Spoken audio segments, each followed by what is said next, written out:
Okay, this is a bonus video. Kasi hindi ko alam yung magiging status pag kayo na nag-create.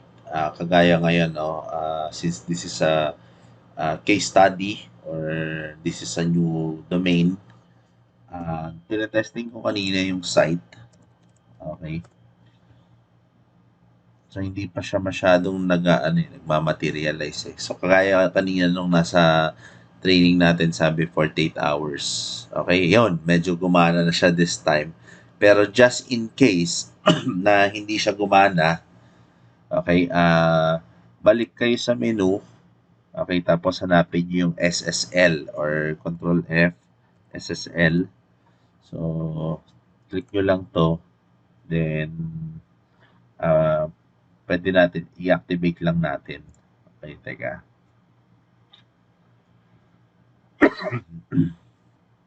Okay, wala na eh.